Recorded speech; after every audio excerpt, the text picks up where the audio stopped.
গত বছর ৩ আগস্ট অর্থাৎ প্রায় ১ বছরের ঊর্ধ্বে হিমায়তপুরের জয়নাবাড়ি এলাকায় এমএবিডি ফ্যাক্টরিতে একজন সিকিউরিটি গার্ডকে উপর্যুপরি ছুরি আঘাতে মেরে ফেলা হয়েছিল। তো সেটার এতদিন ক্লুলেস অবস্থায় ছিল।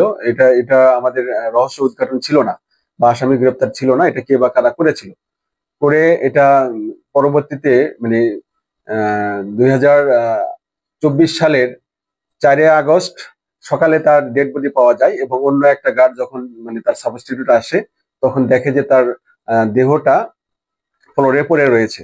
এবং তারপর থেকেই সাভার থানায় যখন মামলা রুজু হয় তারপর থেকে এটা মামলা কোনো অগ্রগতি তেমন ছিল না।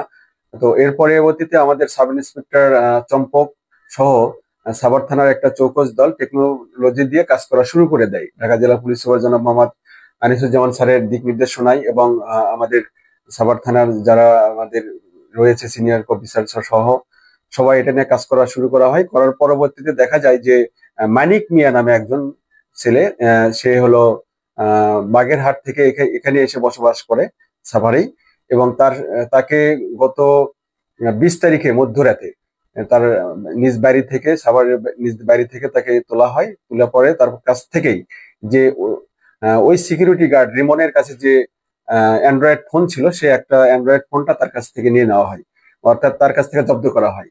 তো এটার সূত্র ধরেই অপর 3 জন, যেমন ভোলা সরকার, সাইফুল ইসলাম, হৃদয় আহমেদ, ভোলা সরকারের বাড়ি ঝালকাঠি এবং অন্য 2 জনের বাড়ি সাভারে, তো তাদেরকেও ওর কথা অনুযায়ী এই 3 জনকেও গ্রেপ্তার করা হয়। সুতরাং এই 4 জনকে গ্রেপ্তার করার পরে তারা বলে দেয় যে তারা সেই দিনে ওই ফ্যাক্টরিতে, এমএবিডি ফ্যাক্টরিতে তারা মূলত চুরির জন্য গিয়েছিল, কিন্তু রিমন তাকে দেখে ফেলাই তাকে তারা উপর্যুপরি ছুরিতে তাকে আঘাত করে তাকে হত্যা করে।